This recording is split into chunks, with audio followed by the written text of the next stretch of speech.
All right, so let's get back to it and hopefully get you out of here at a decent time this afternoon. Oh my God, who is this? Patty, ham sandwich on whole grain bread, grapes, and milk. Perfect.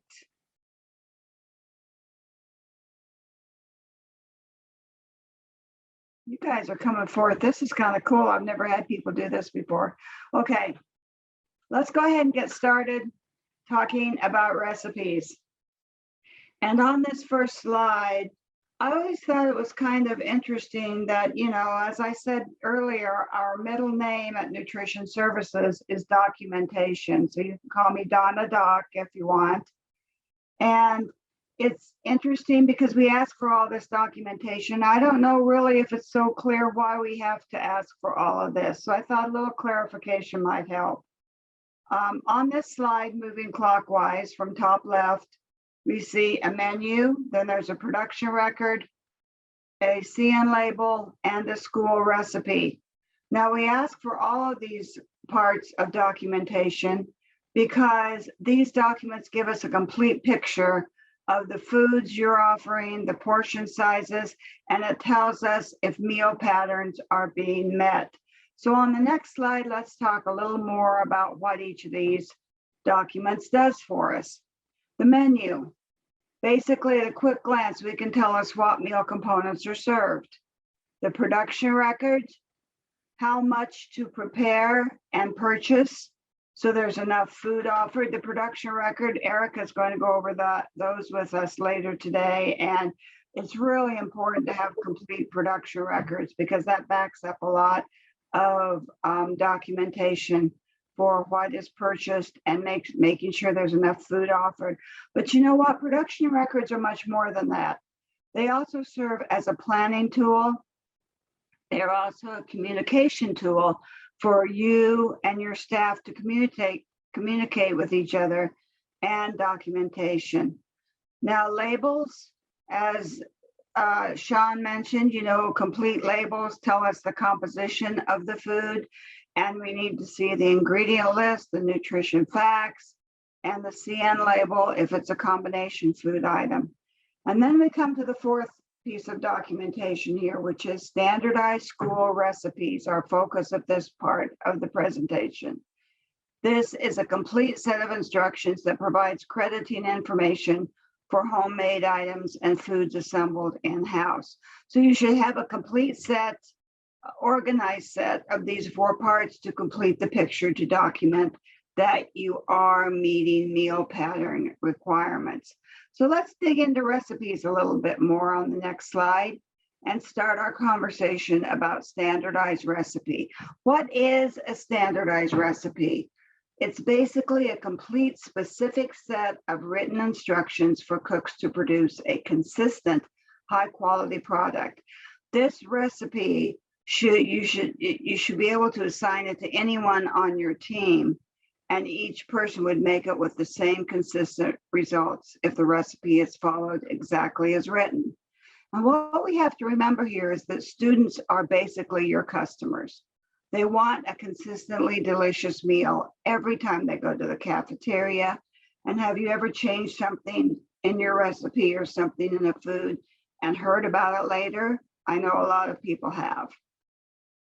A standardized recipe is also a recipe that's been tested to provide an established yield and quantity using ingredients that remain constant in both measurements and preparation methods. So again, consistency is important to ensure you'll have enough to serve every student the correct portion, because as you know, it's required that you have enough food available to serve every student the correct portion according to the menu plans.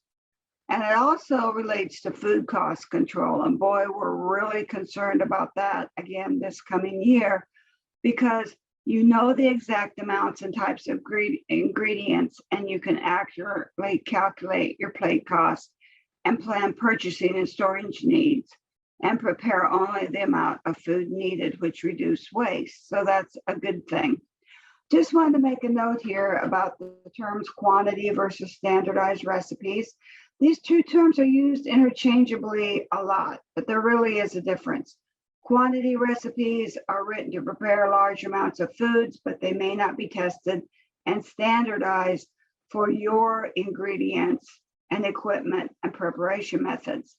However, a quantity recipe may be a good starting point for development of your standardized recipes. Okay, so in recap here, the main points on the next slide. A standardized recipe is tried and tested in your facility.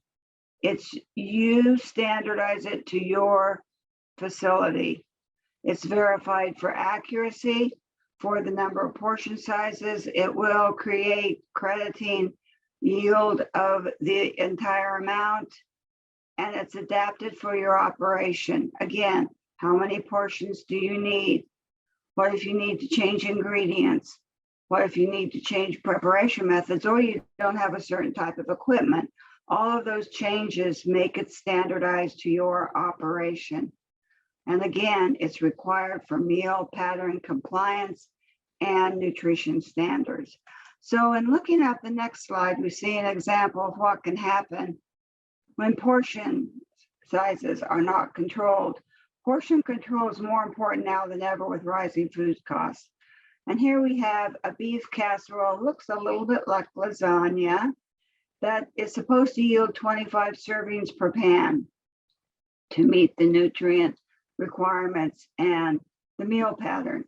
Now, if it's cut instead for 20 servings, the cost increases 12 cents a serving, which would increase your food cost substantially. And if this happens on an ongoing basis where portion sizes are not consistent, they're not correct, then it can make a big difference in your budget. And also plate waste may increase when you're serving too large a portion.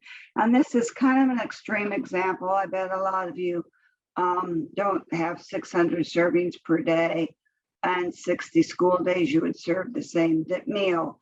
But it gives you an example of showing how just 12 cents difference per serving can add up to an increase in $4,320 for your cost. And especially this year, that's just not going to fly. Okay, next slide. This is a handout in your handout packet, page 20. Before, I think I gave you the wrong page number. I was in the wrong packet. So now I have the right packet, but it's important to remember that when you're serving, anyone on the line should be able to serve the correct portion if you're using the proper size ladles, scoops, and or spoodles, not spoons. Spoons are meant for cooking, but they're not meant for serving because the portion size from a spoon can vary considerably. And on the next slide, I wish I knew how many of you have this up on your wall in your kitchen. I bet a lot of you do. And if you need a new one or you don't have one, you can order this free from the Institute of Child Nutrition from ICN. So go to their webpage and they have a place where you can order free things like this. This basics at a glance gives you a lot of the information about portioning and weighing ingredients and volume measurements.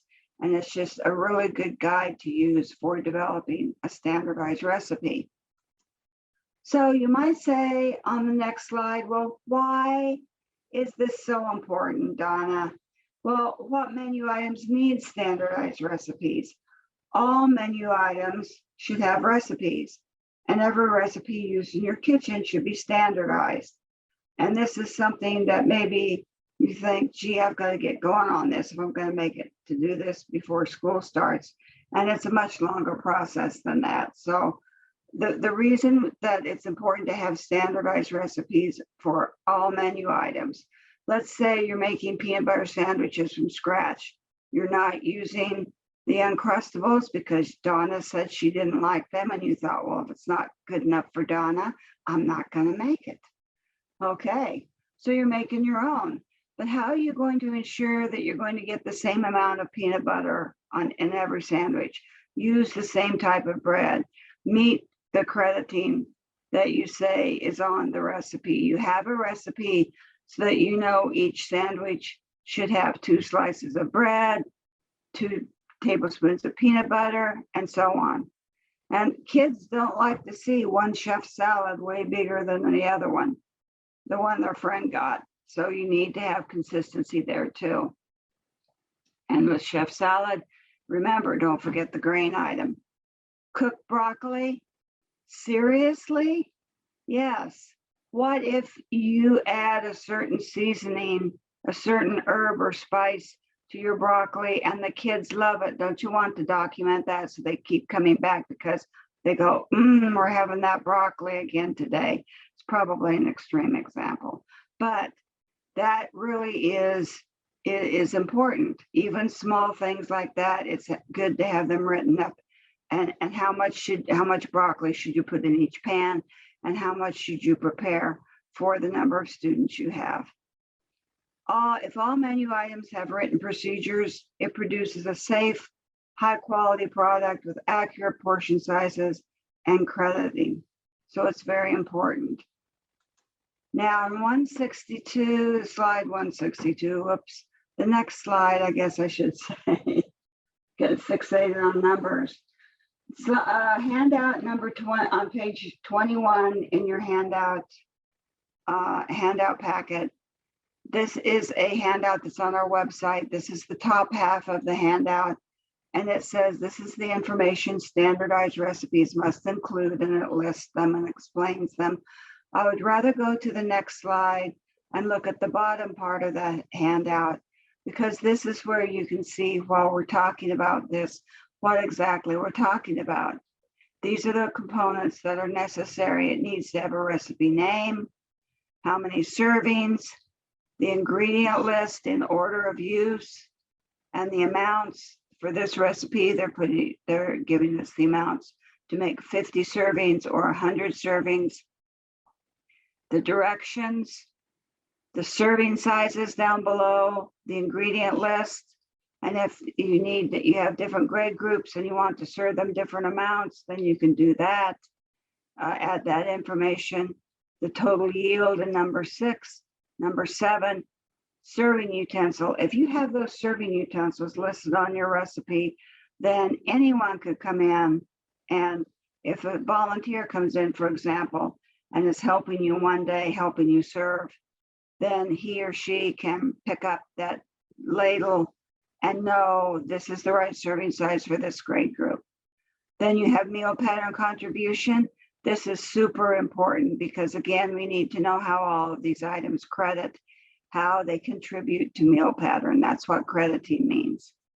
Then in the direction list, we have critical control points that are optional, but the different steps and temperatures that are there, the temps are super important to have there, holding temp, cooking temp, to ensure that a food is safe and kept safe. So on the next slide, we see an example of a recipe for one. This is a recipe for a meatless chef salad. And again, for chef salads, you're going to be making each one individually. Everybody wants the same size salad. Now, the only exception here is that the different grade groups may get different portion sizes. But other than that, it tells you exactly how much lettuce, cheese, sunflower seeds, how much protein it's going to have in it, meat alternate, and the bread.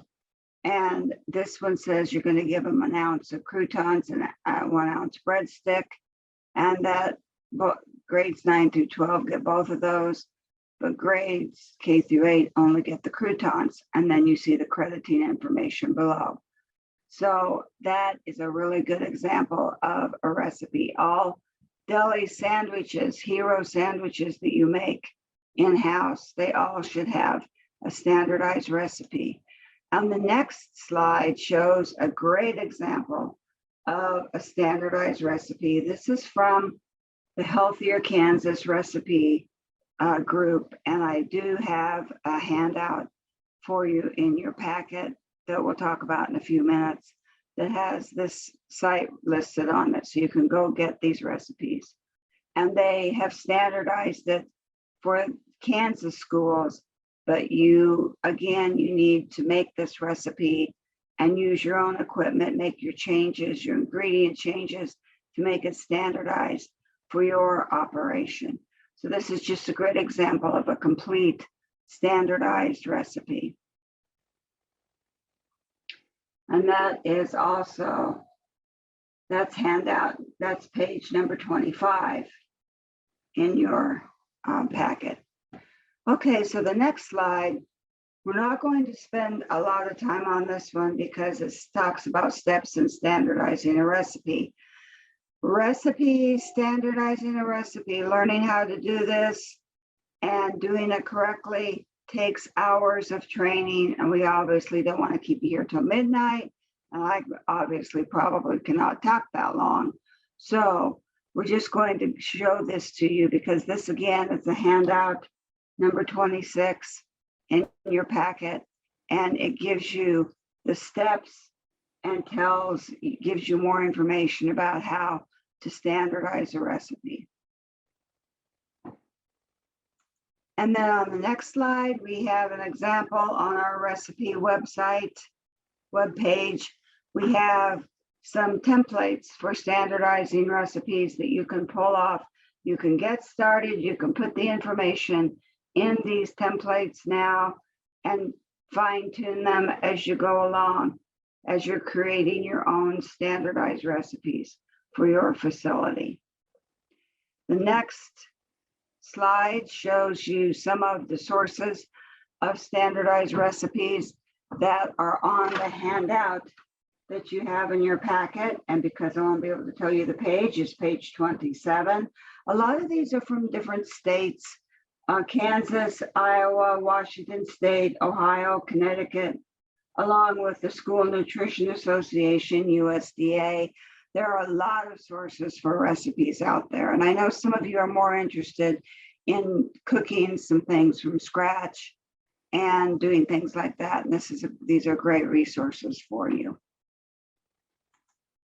So the next thing we need to look at is let's organize your recipes. Now, seriously, you know what? That picture on top, that's one I took. When I went to a review, that's what I got. Can I see your standardized recipes, please? And that they were in a box, and I dumped them out, and they were just like, they looked like my grandmother's recipes. And I know that people think that, well, I'll just keep these recipes like this, but what happens when that person leaves? And then those recipes are lost or they can't be followed. So it's best to organize them. Now, I bet some of you can organize them electronically. I happen to have an app on my iPad where I store recipes that I search for online, and I store as many recipes as I can because it's so fun to work with the app and search them. But you can also do this with a binder. You know, put these recipes in protective covers, organize them by category, and then however else you want to do it. We love to see this type of thing because these recipes are easy to access. And definitely this is important for more than one reason. If you have a child who comes in with a special diet, then you have access to recipes to go through them and work with that family to find out what that child can and cannot eat. And I see that in the chat, Kelly has put in a great resource for recipes, allrecipes.com. And she says, I bet Kelly, you're using that yourself, and that's a wonderful resource. Thank you. Okay, so next up is the food buying guide. We're not going to spend a lot of time on the food buying guide. If you know what the food buying guide is, then I'm sure you use it, and it is very helpful. I think now that they have revamped it in the last years, and the online version is absolutely wonderful. The food buying guide is the essential resource for food yield information for all child nutrition programs, including the schools.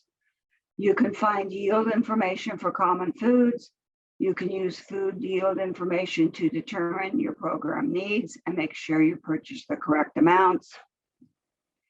You can determine the contribution that each food makes toward meal pattern requirements. In other words, how does the food credit? Excuse me, I'm gonna have to take a drink. You can create a favorites list of food items and email and print your search results and food comparisons. So this tool does a lot. It has a lot of information in it about the requirements of the school food program. So we're not going to take time to, you know what? Taylor's really good at helping me move along here. That's awesome. Not going to take a lot of time talking about how you can get into this, but search for the food buying guide. You'll come up to this website. You can create an account easily and get started, because this is probably going to be, it's likely it will be a topic all on its own for maybe some Zooms or webinars in the future. And if you want to learn more about how to use it, ICN, the Institute of Child Nutrition, has some really good videos to help you get started using the food buying guide. Now, we also have in your handout here, page 28 and 29, what we call the short form. Someone years ago developed this form that is still current, and it gives you some basic information from the food buying guide for some of the most often used ingredients in your food service operation. So it tells you that, for example, on the first line here, fruits, all types undrained.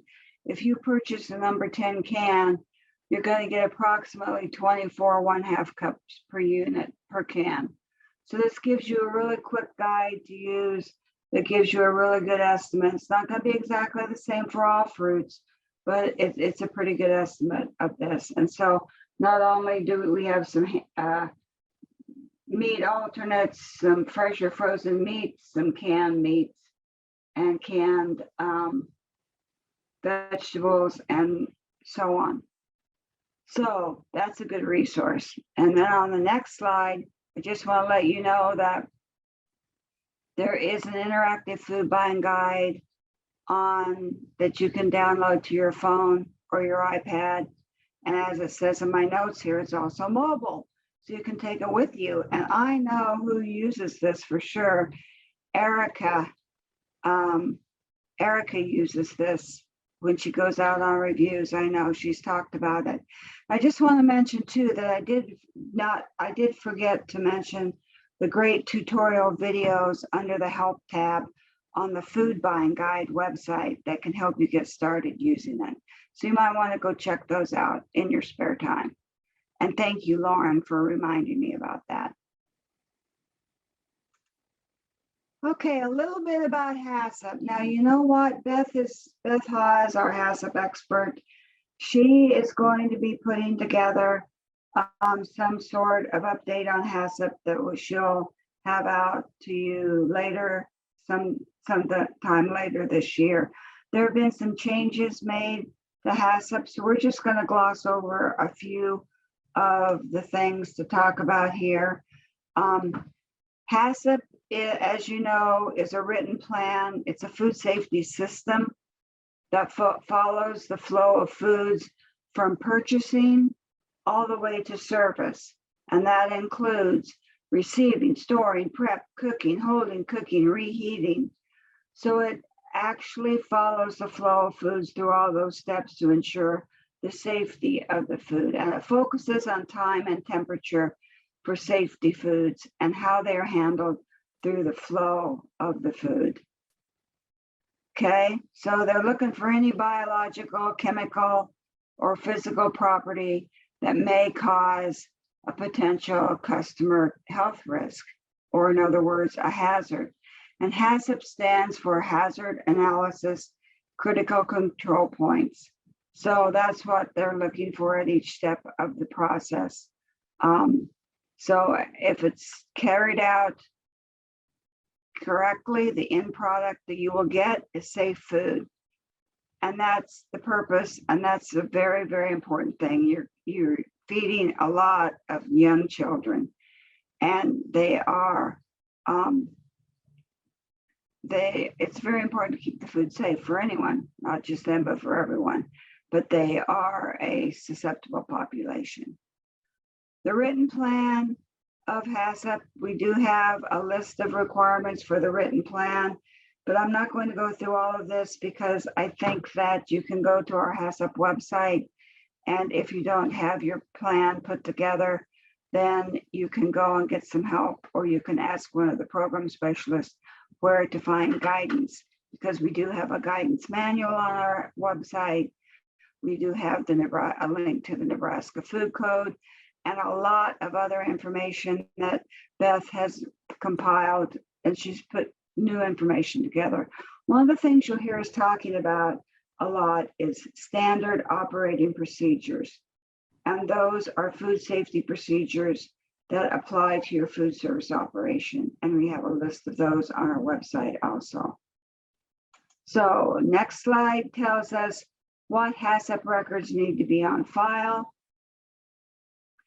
There are some that need to be completed daily, and those would be food temperature logs, refrigeration logs, freezer logs, cooling logs, thermometer calibration logs, sanitizer log, disinfectant log, dish machine temp or sanitizer log, and receiving log. Those are the ones that need to be completed daily. Food safety checklist needs to be completed monthly. All records must be kept for 1 year plus the current. And if you record your food temperatures on your production records or delivery tickets, remember to have them available for your food safety inspector. So again, watch for updated HACCP website and information coming this fall. 2 food safety inspections should occur annually, and you're required to publicly post your current food safety inspection report. Because of COVID over the past couple of years, not all sites have received 2 inspections. And Beth periodically checks with Mandy, who is the supervisor for the health inspectors in the state, to keep things up to date as far as schools that maybe haven't had an inspection lately. Remember that your HACCP plans need to be reviewed and updated if necessary. And I'm looking here, and it says that refrigeration log, there's an example of that in your packet, handout packet, said that backwards. Page 30, food safety checklist starts on page 32. So you have some of that in your handout packet for you to look at. All right, I think that is it for recipes, HACCP, food buying guide. I think I covered all I was supposed to, because up next I see production records, and I am pleased to turn it over to our production record expert, Erica Arter. Thanks, Donna. Thanks for that introduction. In this section, we will be reviewing the different types of production records and how you will use them in your food service operation. And the handouts for this, I just wanted to say, start on page 35 of your handout packet. And the slides, I think Lauren mentioned earlier, just in case you're behind, we had cut out some slides for time purposes, but we left them in your slide handout. So this is about slide 185. I'm not sure which job or which page it is of the slide handout, but we are starting the production record section. So on nutrition services is required to conduct administrative reviews of the school meals program, and production records are a really important part of the review process. They are also an important tool for the school that can be used for forecasting production. Production records must be kept on site at the school, as they are property of the school district. So don't take those home. No records or missing or incomplete records means no reimbursement. So these records are your documentation that meal pattern has been met and that you are entitled to the reimbursement for those meals. So if production records are missing or incomplete, then your school will not receive the reimbursement for those meals. And you know what we always say, what Donna's been saying, our middle name is, documentation, but we also say, if you've heard us train before, or if we've been on site, if it's not written down, it didn't happen. So even if we believe you that you served, that item, or, you had that component for that day, we can't give you credit for it if you don't have the documentation, you don't have it written down that you actually did that.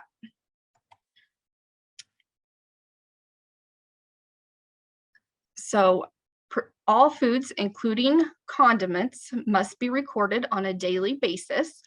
Production records are required to be completed daily. And just a tip from a seasoned kitchen manager, I think she was asked, what advice she would give for new managers completing production records. And her piece of advice was, don't leave something blank thinking that you'll come back to it and fill it in later, because you probably will not. Or, don't save your production records up, for a week and then trying to go back and remember what you did. You wouldn't have that information anyway. So we don't want you to recreate them. We want them to be done daily. And they should demonstrate compliance with meal pattern. You need to document the amount of each food item prepared, sold, and left over. And they are to be completed by each preparation kitchen. So if you have more than one site where food is prepared, each site is responsible for documenting the food prepared. Or if you're like a central kitchen, then obviously you're sending like a delivery ticket with that food as well. Schools and residential childcare institutions are required to use the lunch and breakfast production records provided by NDE. If you, develop your own, or if you have a software system that you use for production records, that's fine too, that is allowed, but this does require approval by NDE each year when you submit your school meals application online in the CMP system. So there's a question in there that asks, do you use the NDE production record? If you mark yes, then you don't have to do anything. If you mark no, then it is going to trigger that application to require those production records to be uploaded into the attachment piece of the application. The production record forms are available on our nutrition services website, and like I said, also in your handout packet starting on page 35. On our website, if you go under the school, if you go to school meals, and then go to forms and resources, they are available as both a PDF and a Word document, so that you can edit those if you need to as well.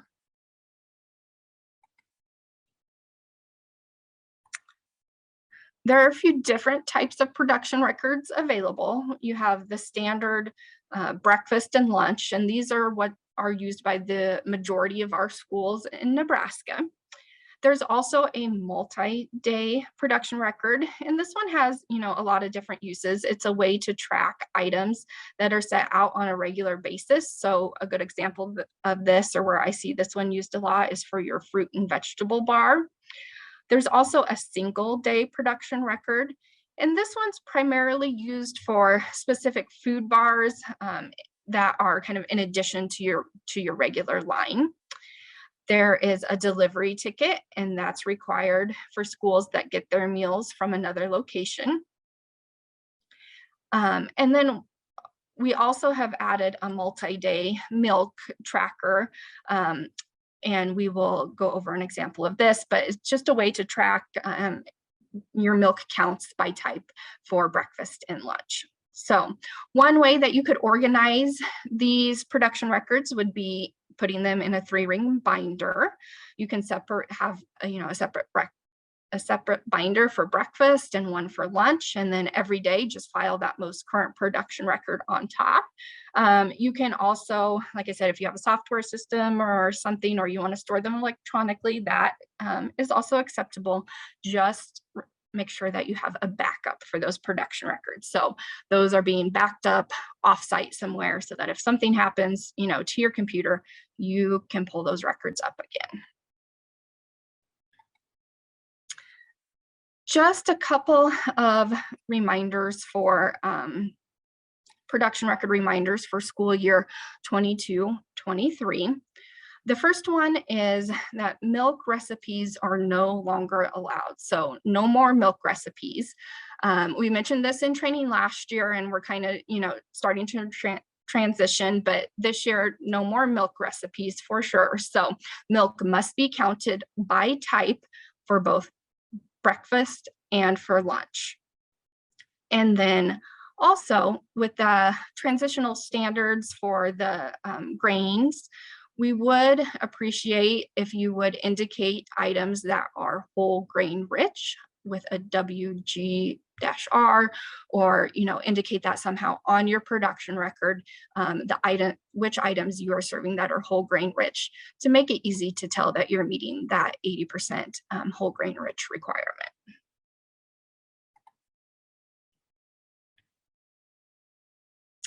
So production records must document all information necessary to support the claiming of reimbursable meals.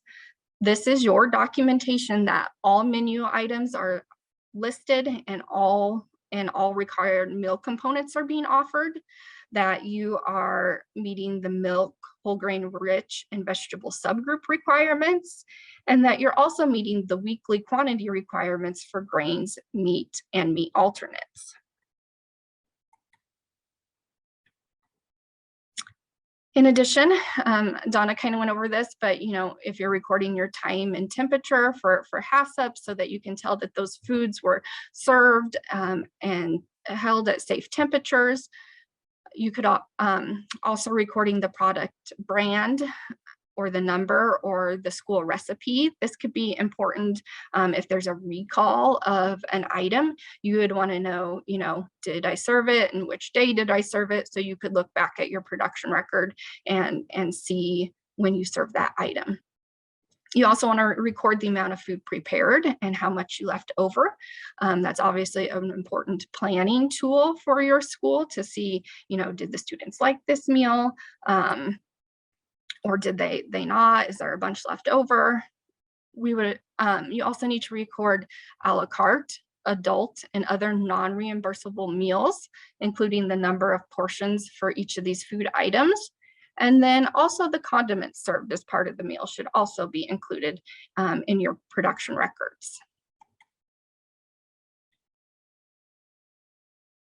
So like I said, if your production records are missing or incomplete, then those meals may not be eligible for reimbursement. So meals are not eligible for reimbursement if your production records are missing or incomplete. And this could include things such as missing meal components. If you're missing vegetable subgroups, you don't have all of those documented. Inadequate quantities for the grade groups. If minimum quantity requirements are not met for grains and or meat alternates, or if you're not meeting those whole grain rich or milk variety requirements. So you can see it's really important that you record a lot of information about your meals so that when we look at it, we can tell that you served a reimbursable meal and that you're entitled to that reimbursement.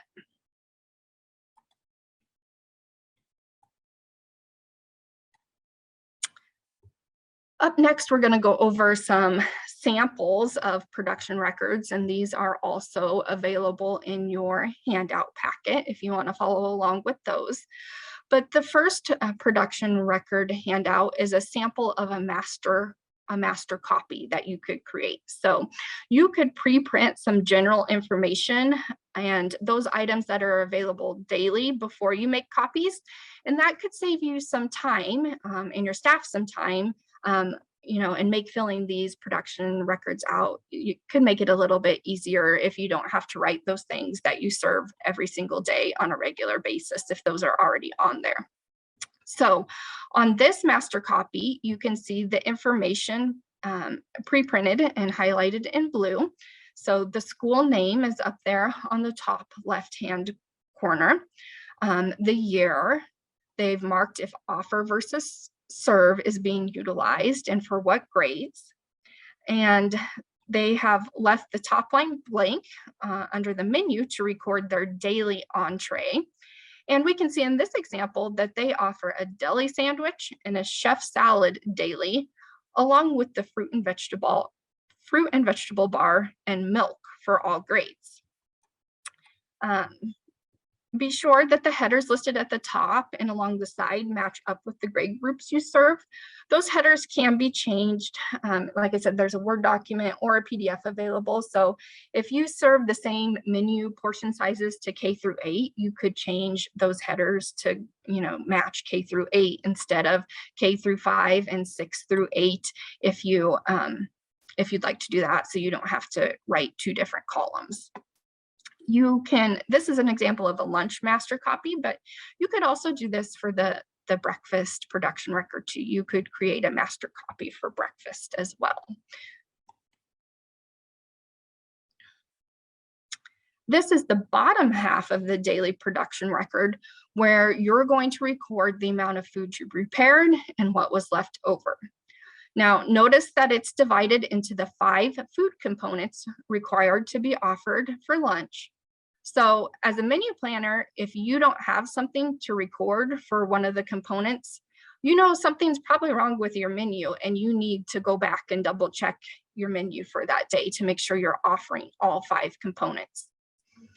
You can see in this example that they've pre-filled in the 2 entree options they offer every day.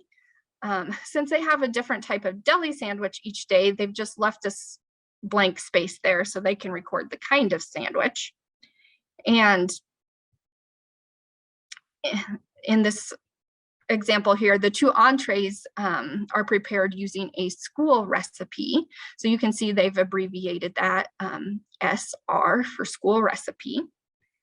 If a fruit and vegetable bar is offered, you can indicate that here and show that these items are recorded on the multi-day form, which they've abbreviated MDF. So multi-day form, MDF here. And we will talk more about the multi-day form coming up on the upcoming slides. And finally, record the kind of milk you offer each day. The fat content of the milk choices offered, such as skim chocolate and 1% white, must be recorded. And like I said, for this school year, actual daily milk usage should be recorded on the breakfast and lunch production records. So that is required to be documented either on your production records or on a separate milk count form.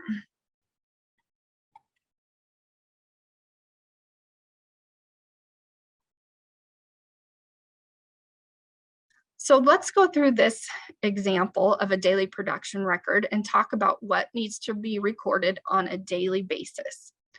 The top half of your production record is the plan, and you can do that in advance. So it's your menu, it's what you're planning to do for the day.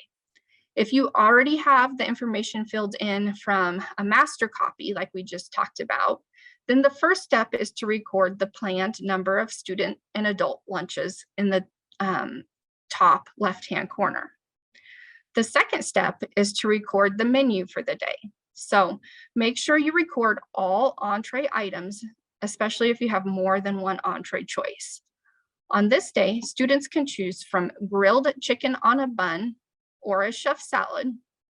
And the other items, the green beans, French fries, watermelon or grapes, oatmeal cookie, and milk, are all part of the menu for the day. It's important to record all items to show you have met meal pattern requirements. The third step is to record the planned number of portions with serving size by grade group. And then on the right, you can record the vegetable subgroups. So you can see here they've recorded the vegetable subgroups as O for other and S for starchy. And then they've also recorded the grain requirement for the day and week, as well as the meat alternate requirement for the day and week for each grade group.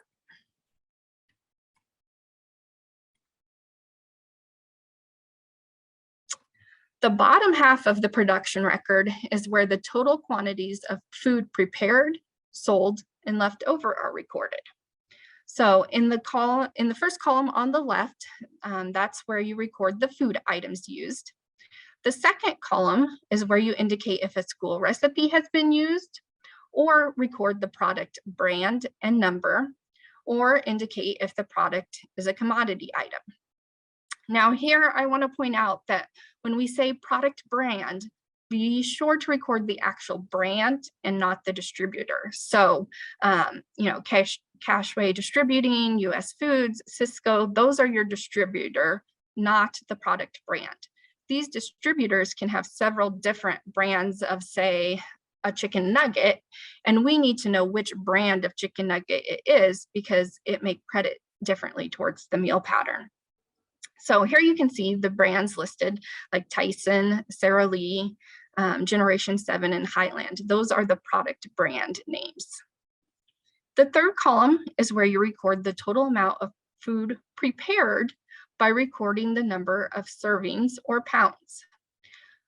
Now here, one thing I want to say is do try to avoid documenting cases and bags unless you're going to record the case count, weight, or number of servings in that case or bag.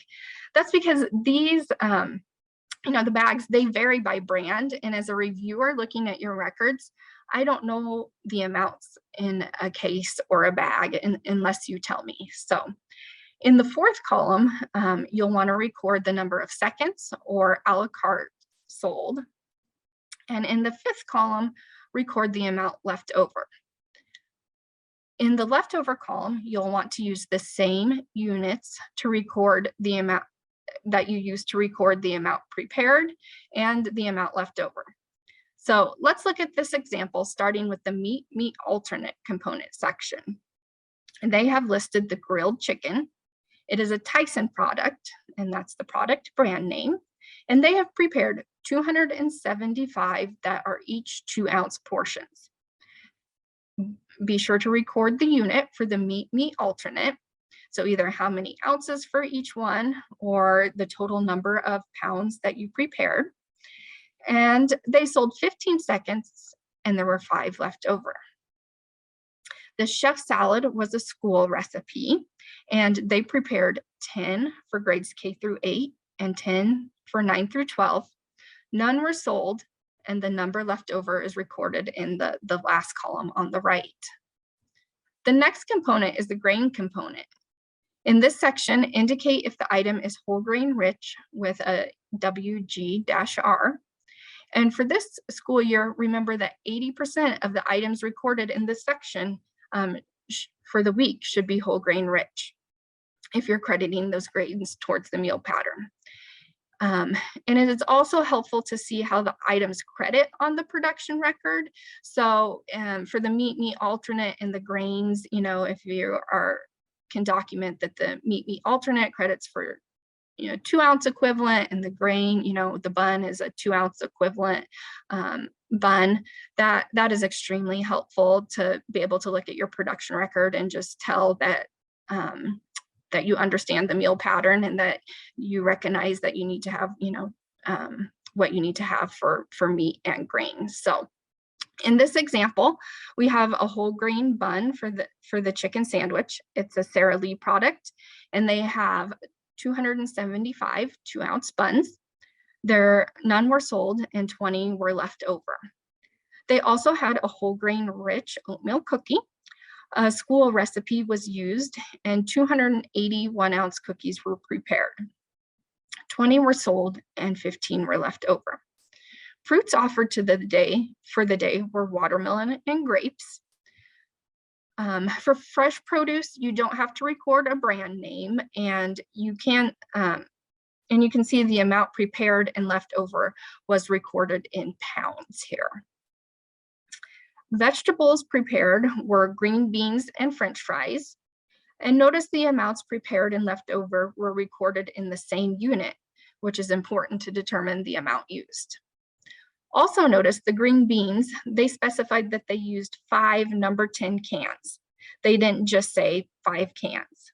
So if you, just write 5 cans, we don't for sure know what size can that is. We do have some very small schools who maybe don't use number 10 cans. So, recording the can size is important. And for the French fries, they recorded the total number of pounds. Like I said, the common mistake we see people making here is they'll record 5 bags or 10 bags, but how big were those bags? We don't know the size of the bag. So just saying 5 bags doesn't really give us the information that we need to determine if meal pattern has been met. And finally, don't forget to record the milk. And as you'll notice, they have recorded the actual number of milks. USDA, we were reviewed and, they said you can't allow schools to use milk recipes anymore. So you need to have an actual daily milk count rather than a milk recipe. So you need to record the daily milk usage by type, skim, flavored, skim or 1% white, flavored 1% now you could also do. So you will do this for on both the breakfast and lunch production record. So a separate usage recorded on each production record. Or if you don't want to record it on here and you want to track it on a separate form, that's fine too. You could just, say to see the milk count form, and that would be acceptable as well, as long as you keep that documentation with your production records. The other section is where condiments are recorded or other items served. Condiments can also be recorded on the multi-day form, but they do need to be recorded somewhere and the amount used documented. That's because they're not part of the meal pattern, but they do contribute to those dietary specifications of sodium, calories, and fat that Sean went over earlier. So they do need to be documented to help determine if you are meeting those dietary specifications.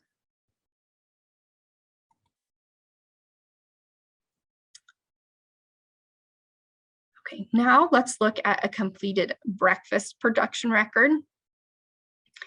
As I said before, you can change those headers to reflect the actual grade group served. So this is an example of a K through 8 school. So they've changed that to say the number planned for K through 8. Starting with the menu, we see that 2 entree options are offered. Students can select from pancakes and sausage or cereal and toast. If students are allowed to select both items, you could list them and use an and like they have down below for the fruit choices. Assorted juice and fruit indicates that the students can select both. And also remember to record the cooking time and temperature for those items that are time and temperature controlled.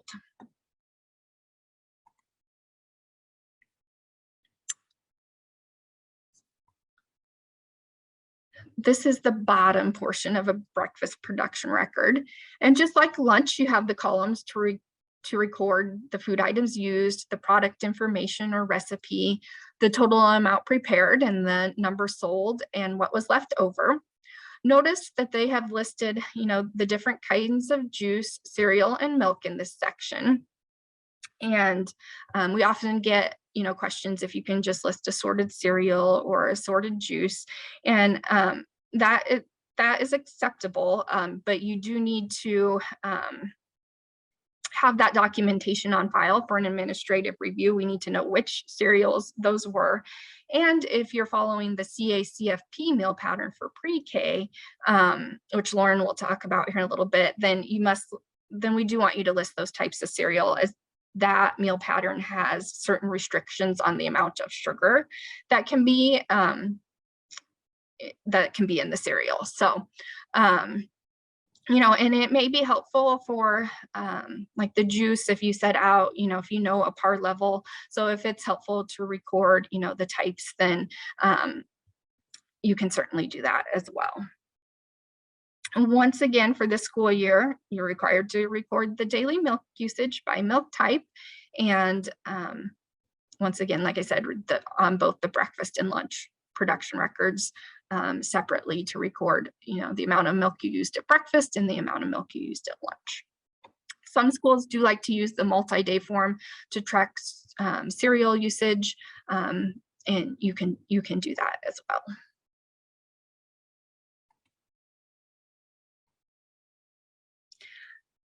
When you are recording portion sizes and recording entree portion sizes, we want you to be specific on how the items are portioned out.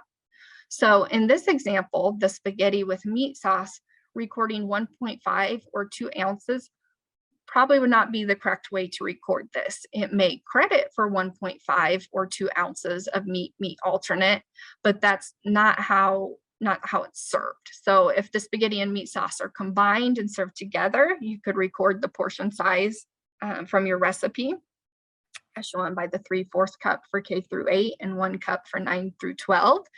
If the spaghetti and meat sauce are served separately, then you could record the amount of spaghetti and the amount of meat sauce served separately too. The best practice, though, is just to have a recipe with the correct portion sizes per grade group and how they credit on that recipe. Another thing to note is that for fruits and vegetables, you should record the portion size in cups. So record you are offering 1 cup of fruit versus saying 8 ounces of fruit.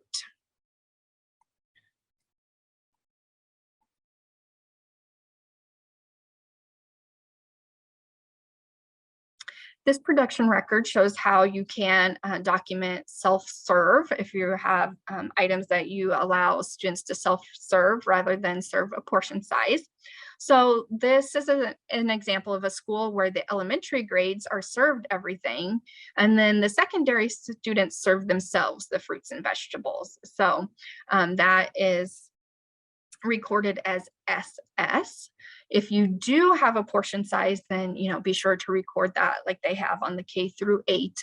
Once again, notice that their fruits and vegetables are recorded in cup portions. So 1 cup, 1/4 a cup, 1/2 a cup, rather than saying 4 ounces or 8 ounces, because that's how we measure fruits and vegetables.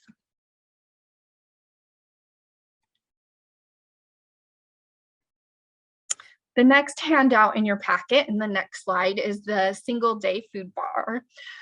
This is an optional form. You don't have to use it, but let's say you're planning a potato bar day and you'll have a lot of toppings for the students to select from. You could use this form instead of the daily production record to show all the items that were set out, how much was set out and what was left over. And then you could just, staple that or include that with your daily production record, as you'll have other items you'll want to record on your regular production record for that day. Other examples of where we've seen this used before would be, let's say, a sandwich bar day or a nacho bar day. Those are kind of some common times we see this. If you have a lot of toppings, sometimes it's hard to fit all that on your regular production record. So this would be just, give you a little bit more space and an easier way to maybe document those items. If this is something you do on a regular basis, so you have a reoccurring sandwich bar or a reoccurring nacho bar or something like that, you could pre-print the items that are served on a regular basis. And then be sure to write in recipe sources and record the unit of measure for these foods. One difference between this form and the regular production record is no portion sizes are listed because these items are self-serve. These are like toppings that they're putting on. And be specific when recording the total amount prepared and the total amount left over. Another optional form is the multi-day milk form. This is a new form that we have added as a template for you to use for tracking and recording the types and number of milk used at each meal. Like I said previously, milk recipes were allowed. So for those of you that are new, this is where you could track milk over the course of a week and come up with a quote unquote recipe based on the percentages of each type of milk used during that week, and then just record those percentages on your production record, kind of pre-print them and always have them there. And that is no longer allowed. So it is now required that you track milk by type and record how much you started with, how much was used at each meal, just like you do for all the other components. This form has a place to list the flavor and fat content, the brand, the serving size, which should be 8 ounces, and it has a place for the starting count, the end count after meal service, and how much was used for each type of milk. Remember that you need to track breakfast and lunch separately. So the top portion of the form is for breakfast and the bottom part of the form is for lunch. You can maintain this documentation with your production record. And then on your production record, you could just write or preprint that to see the daily milk count form. If you've already come up with your own tracking form, that's also fine. However it's helpful for you to do that, you can keep using that. This is just a template that if you didn't have something for you to use without having to create something, and it is available on our website under production records. Up next, we're going to talk about recording the food items on your self-serve fruit and vegetable bars and how to record condiments.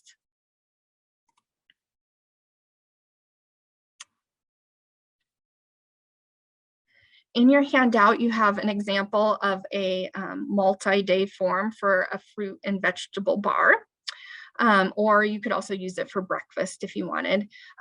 These items, it's designed for schools that have, ongoing fruit and vegetable bars that you have every day. You can pre-print items that are set out on a regular basis, like I said, to make that a little bit less cumbersome and a little bit less writing. The food placed on the bar is then tracked over the course of a week. As food items are added during the week, you'll record the amount added, record leftovers at the end of the week, and then record the total usage for the week. So be specific in your description of food items on the bar. The romaine iceberg lettuce mix describes the type of lettuce.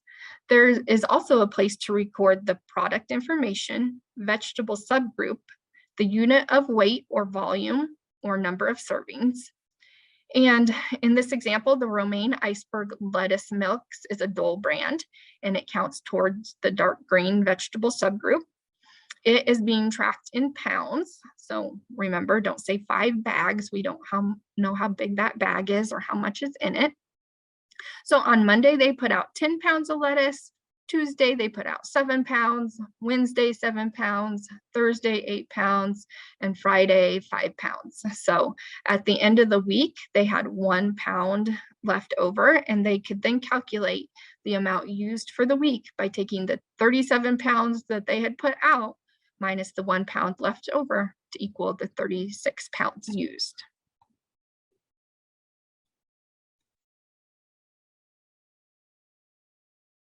The next example is an example of a condiment bar. And like I said, condiments, while not food components, do still need to be recorded on your production records as they contribute to the nutrient standards, the calories, sodium, fat, and that the meal contains. Remember, you do not only need to meet meal pattern requirements, but you also have to meet those nutrient standards. So you can, once again, pre-print those items that you set out on a regular basis.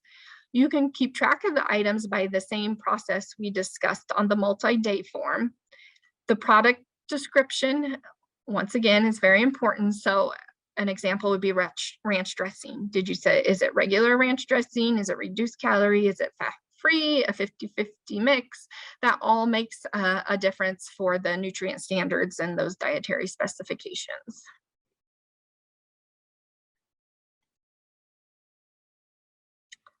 This is an example of a delivery ticket, and a delivery ticket is used when food is sent to another location. A delivery ticket is sent along with that order. It is a way to document meal pattern requirements and serving sizes to the site that will be serving the food, and a document of time and temperature control for food that is potentially hazardous. On the left-hand side, the ticket records the number of meals sent, the menu and portion sizes to be served. Staff on site then must record the temperature of any potentially hazardous foods and the time in the far left column at the serving time. And then on the right-hand side, staff at the location are to record the condiments used for the day, any extra food items that were set out along with the amount, and the number of milks for that site.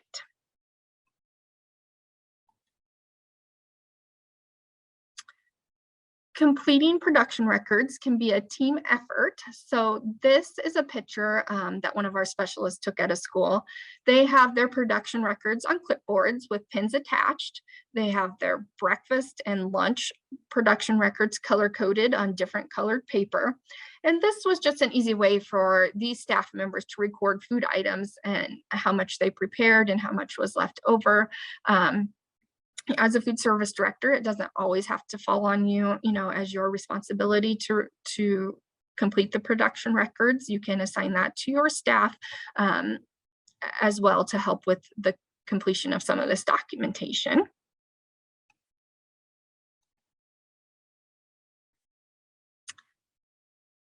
On this slide, we have an example of a very complete production record. Pretty much everything is filled out. It includes all the components of the alternate entree even. It's easy to tell her portion sizes and easy to see that they are meeting meal pattern just by looking at this production record.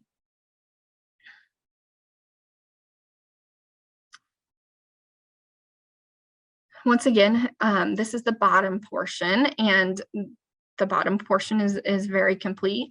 I would maybe move the bagel down under the grain section, but you can see here, they even documented how the items credited. It credited as 2 meat alternate and 2 ounce equivalents of grains. And, that is very helpful to you as a menu planner and to us as reviewers. They've indicated, which items are whole grain rich. They're counting the milk by type, and they've included all the condiments that they've used for the day for that meal. So this is a pretty good production record. This is very complete. I don't think this school was doing offer versus serve, so the numbers are also pretty easy to look at and see that they add up. But if you're doing offer versus serve, your numbers may be a little bit different. Up next, I forgot to put the annotate slide in here, but let's take a look at this production record and use the annotate feature. So based on everything that we've talked about so far in that example of a really, really complete production record, this is a pretty common meal that we would see, and I've edited some stuff out of here for training purposes. So what could you do differently to just perfect this production record just a little bit more and make it absolutely perfect? And let's say they also have a fruit and vegetable bar. Okay, so I see somebody saying not to record the corn in 4 ounces, to record it in cups, so a half cup or a full cup. Well, 4 ounces, I think they're meaning a half cup there.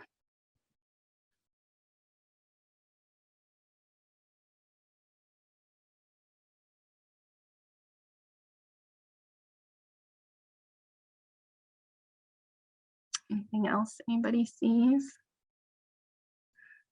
To the number planned for K through 5 and K through 8.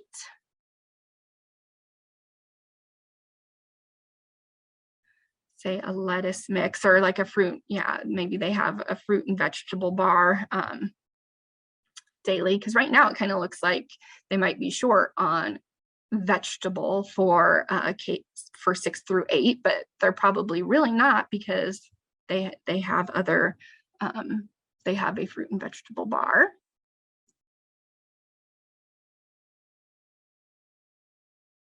the vegetable subgroup, filling out the right-hand side. Yeah, so I also had record fruits and vegetable portion sizes in cups. If you have a self-serve fruit and vegetable bar to indicate that as part of your menu to make it easy to see that you're meeting meal pattern.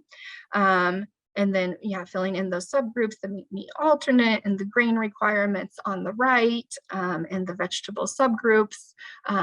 And we don't really know, do they have adult, are they planning for any adults? Or there just are no adults. So maybe filling in the amount for adult lunches as well.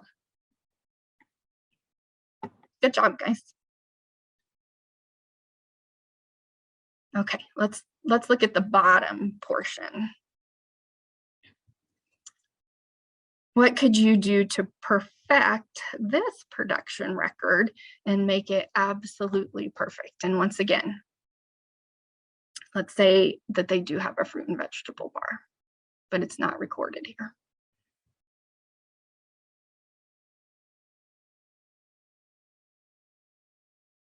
So somebody says record the amount left over. Yes. Oh, no, yeah, no milk counts this year. So I should have pointed out before we wrote over it. So if you hadn't seen one before, this would be an example of like where a milk recipe was being used. But like I said, now we want you to record milk, the actual milk counts.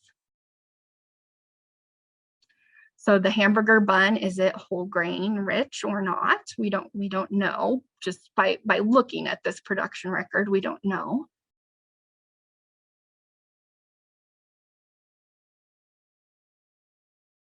The PB&J, they're saying, is that Smucker's jelly or is it an Uncrustable? And also the big one, it looks like here, based on this production record, that they're missing a component because they haven't recorded anything in the vegetables. So what do we always say? If you didn't write it down, it didn't happen. So, this would be an example where you could be missing a component and not get reimbursed for those meals because you didn't record it. So filling out the bottom portion, how many students, how many adults, how many staff, and what was the actual count of meals served. Good job. I think you hit most of those. Somebody said, uh-oh, no vegetables. So no vegetables recorded. So yeah, they were, just by looking at this production record, it appeared they were missing a vegetable component. Maybe they weren't really because they had a fruit and vegetable bar, but we can't tell that just by looking at this production record. The leftovers were not documented. If you could document if the hamburger bun is whole grain rich, no longer use the milk recipe. We need to count the milk by type. And they didn't document the fruit and vegetable bar either on the top portion or the bottom portion. So we don't know that they even had that. And then they had a hamburger. I'm wondering if they had like ketchup or mustard for condiments. They have butter and gravy, but I would think that if you're having a hamburger, you probably also had, some of those other condiments with it. So great job.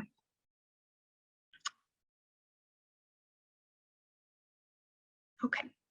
Another resource I wanted to point out was the meal pattern check form. This is a resource that can be used to help you plan your menus. There is an example of a completed copy in your handout packet. I think this is a really, really helpful tool for new managers or really even experienced managers. I still like to use it myself. So you may want to complete this form until you feel really comfortable with the meal pattern requirements. If you're not going to document, some of those things on your production record, and you need to document it here then to show that you are, as a way like the meat alternate, how those credit, how your grains credit. This would be a good place to ensure that you're meeting those daily minimums and those weekly minimums for meat alternate and for grains for all of your grade groups. Also a nice, glance to see that you're meeting those vegetable subgroups that you've planned everything for those. And this is something that you will have to fill out, for an administrative review when it's your turn for one of those. And there are still, there are some different versions of this available on our website as well. Some Excel spreadsheets and things like that that you can use as well are available on our website. And a blank one and a filled out one are in your handout packet. And finally, for production records, we just need to talk about record retention. So for production records, recipes, that you need to keep those for 3 years plus the current year. HACCP records are a little bit different. They have a different time frame. Those are 1 year plus the current year. So you need to keep those for at least that long, and then they can be destroyed unless your district or your school has a policy where they require you to keep records for longer. In that case, follow whatever your school says. Once again, just reminding you, these are property of the school district and they must be easily retrievable. So if you've saved those electronically, make sure to maintain a backup file. We don't want you to lose your production records and have no record of what was served. We have had that happen. So don't think it's never going to happen, because we have had that happen. And to make sure you have a backup of those if you save those electronically. Like I said, don't take them home. They're property of the school district. When we come on site, as part of our agreement, we can come on site unannounced at any time and ask to see your production records. And if you didn't have them, then you wouldn't be able to claim those meals for reimbursement if they weren't on property at the school. So make sure you keep those on site and fill them out.